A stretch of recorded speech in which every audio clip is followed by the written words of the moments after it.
तो इस कहानी की शुरुआत होती है 1906 में कैलिफोर्निया को दिखाने से, जहाँ विंचेस्टर फैमिली के घर में कंस्ट्रक्शन का काम चल रहा था। यानी यहाँ कुछ और नए कमरे बनाए जा रहे थे। वही साइड पर बैठी हम एक औरत को देखते हैं जिनका नाम सैरा विंचेस्टर था और कंस्ट्रक्शन का काम इन्हीं के कहने पर हो रहा था। हाल ही में किसी हादसे की वजह से इनके हस्बैंड और बेटी की मौत हो गई है, जिस वजह से ये हमेशा दुखी रहती है और हस्बैंड की ना होने की वजह से हर टाइम ब्लैक कलर के कपड़े पहन के रखती है। इसके बाद हम एक बच्चे हेनरी को देखते हैं जिसे अचानक कोई बुरी आत्मा पोजेस्ट कर लेती है, यानी उसे अपने कंट्रोल में कर लेती है और वो अपने सर पर बैग डालकर चलने लगता है। तभी यहाँ पर उसकी मॉम आ गई, जो भी दरअसल विंचेस्टर फैमिली से ही ताल्लुक रखती थी और ये सैरा विंचेस्टर की भतीजी थी। वो आकर हेनरी के सर से बैग हटाती है और देखती है कि किसी बहुत ही बुरी खतरनाक आत्मा ने उसे पोजेस्ट किया हुआ है, क्योंकि उसकी आंखें एकदम सफेद हो गई थी और वो ऊपर की तरफ इशारा करके कहता है कि he is coming for us, यानी वो हमारे लिए आ रहा है। इसके बाद सीन शिफ्ट होकर आता है एक डॉक्टर पर जिसका नाम एरिक था। उसे नशे की लत लग गई थी जब से उसकी वाइफ की मौत हुई थी। हमें उसके हाथ में एक खास किस्म की गन की गोली दिखाई जाती है जिस पर लिखा था टुगेदर फॉरएवर, यानी हमेशा के लिए एक साथ। तभी यहाँ एक आदमी आया जो दरअसल विंचेस्टर कंपनी से आया था। वो एरिक को सैरा की फोटो दिखाते हुए कहता है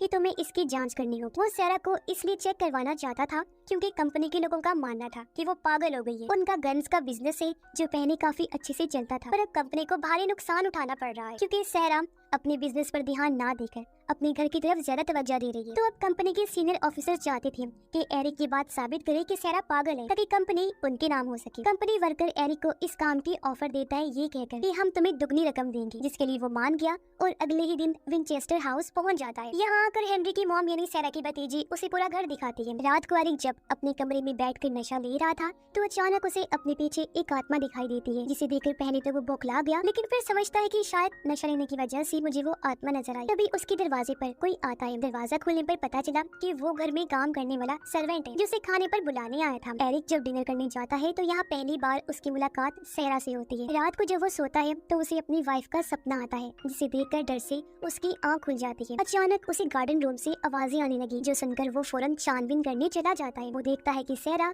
एक रूम में है और वो लॉकर से एक बॉक्स निकाल रही है। यहाँ सैरा को भी महसूस हो गया जैसे मुझे कोई देख रहा है, इसलिए वो बाहर आई चेक करने। तब तक एरिक छुपने के लिए एक रूम में चला जाता है। यहाँ भी उसे एक आत्मा दिखाई दी जिसे देखकर वो डर जाता है। जल्दी से उस कमरे से बाहर आ जाता है। फिर घर में और छानबीन करने के लिए वो घूमने लगता है। अचानक उसकी नजर हेनरी पर गई, जहाँ वो पहले जैसी ही हालत में था, यानी सर पर बैग को डाले हुए चल रहा था। पर इस बार तो वो छत से कूद जाता है, लेकिन जल्दी से उस तरफ भागकर एरिक नीचे गिरने से पहले ही उसे पकड़ लेता है और इस तरह हेनरी की जान बच गई। तभी यहाँ उसकी मॉम भी आ जाती है और अपने बेटे को संभालती है। यहाँ पता चलता है कि जिस आत्मा ने हेनरी को मारने की कोशिश की उसने ही सैरा की हस्बैंड और बेटी को भी मारा था, क्योंकि वो एक एक करके विंचेस्टर फैमिली के सभी मेंबर्स को मारना चाहता है, क्योंकि वो इन लोगों से बदला लेना चाहता है। अब वो बदला क्या था ये तो हमें आगे चलकर ही पता चलेगा। अगले दिन एरिक सैरा से मिलता है जो उसे बताती है कि मैं पागल नहीं हूँ, मुझे हकीकत और ख्याल में फर्क बहुत अच्छे से पता है। साथ ही मुझे इस घर में आत्माएं महसूस होती हैं जो मुझसे कोई अधूरा काम करवाने की बात करती है। अब अगले दिन रात को फिर से एरिक छानबीन करने के लिए घर में घूमने लगता है। तभी वो एक कमरे में सैरा को बैठा हुआ देखता है जो सर ऊपर करके पर ड्राइंग बना रही थी। देखने से वो कोई कमरा लग रहा था और अब जैसे कमरे की ड्राइंग पूरी हुई वहाँ की सारी मोमबत्तियाँ बुझ जाती है और अंदर कमरे से एक आत्मा अचानक से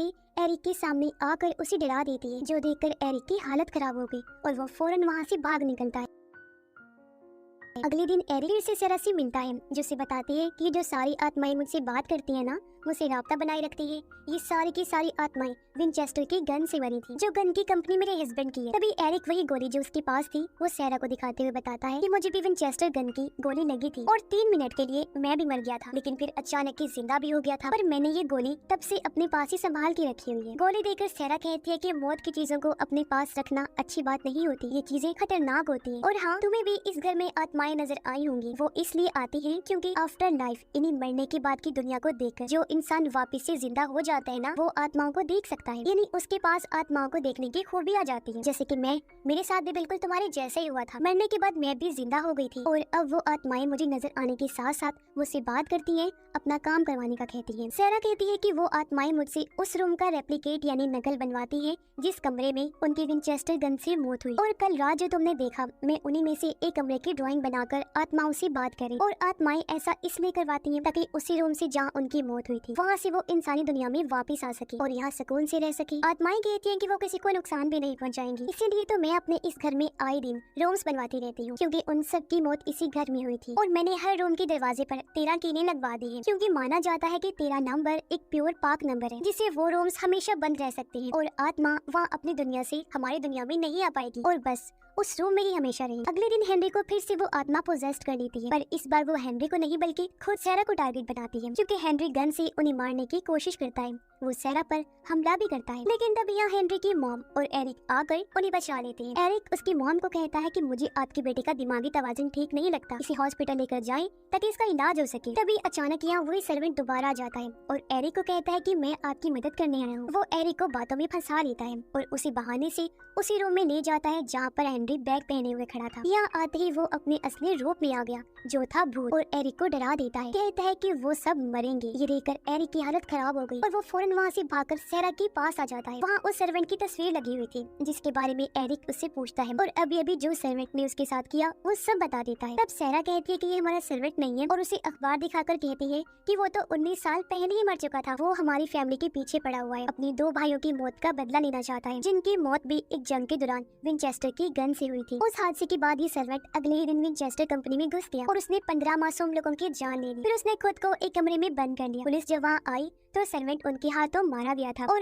अब उस सर्वेंट की आत्मा ने मुझसे राब्ता बनाकर उसी रूम का रेप्लिकेट बनवाया ताकि वो हमारी दुनिया में आकर हम सबको खत्म कर सके और अपने भाइयों का बदला ले ले। तभी अचानक वही आत्मा या अर्थक्वेक इन्हें जल्जला ले आती है, जिससे हर चीज हिलने लगती है। फिर ये जगह टूटकर नीचे गिर जाती है और कुछ सर्वेंट्स की वही मौत हो जाती है, लेकिन खुशकिस्मती से उन तीनों की जान बच गई। तभी एरिक को गार्डन रूम से फिर से आवाज आती है। वो जब चेक करने गया तो देखता है कि ये जगह तो बिल्कुल मेरे घर जैसे ही है।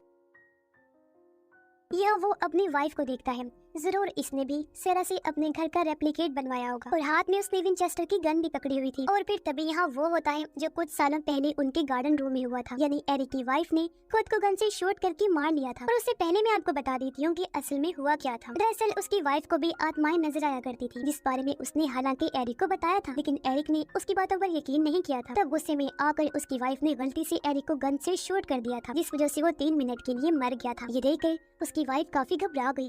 उसे मरा हुआ देखकर वो जैसे पागल ही हो गई थी। तब उसने एरिक की लाश के सामने खुद को भी शूट करके अपनी जान ले ली। अब प्रेजेंट टाइम इन मौजूदा वक्त में एरिक बेहोश पड़ा था। जब उसकी आंख खुली तो उसकी वाइफ समेत सारी आत्माएं उसके सामने थी, जो उसे सैरा की मदद करने का कहती है, यानी कि वो भी कमरे बनाने में उसका साथ दे हमेशा, क्योंकि उन सब की रूम्स बनवाकर सैरा ने उन सब की भी तो मदद की थी ताकि वो आराम से रह सके। तभी हम देखते हैं कि हेनरी फिर से अपने रूम से गायब हो गया है और उसकी मॉम उसे ढूंढ रही है। एरिक सैरा के पास गया, जहाँ वो तो नहीं थी लेकिन एक बुरी आत्मा थी जो एरिक पर बस हमला करने ही वाली थी कि तभी एरिक उसे भी विंचेस्टर गन से शूट कर देता है, जिससे वो वही खत्म हो जाती है। तब तक हेनरी की मॉम भी उसे ढूंढकर बचा लेती है और सारी आत्माएं अपने अपने रूम्स में चली जाती हैं और सभी दरवाजों को बंद कर दिया जाता है और अब इन दरवाजों पर कीलें लगवा दी जाएंगी ताकि आत्मा बाहर ना आ सके। सब कुछ खत्म होने के बाद एरिक एक रिपोर्ट बनाता है जिसमें उसने लिखा था कि सैरा पागल नहीं है, वो बिल्कुल नॉर्मल है और कंपनी वही संभाले। जिसके बाद सैरा उस घर में आत्माओं के लिए और भी रूम्स बनवा रही होती है, जिसका साथ अब की बार एरिक भी देता है। तभी एक रूम से कीलें निकल कर गिरने लगी, क्योंकि वहाँ 13 कीलें नहीं लगाई। हो सकता है कि ये आत्मा सैरा के हस्बैंड या उसकी बेटी की हो, क्योंकि उनकी वजह से सैरा आत्माओं की मदद कर रही। उसका मानना था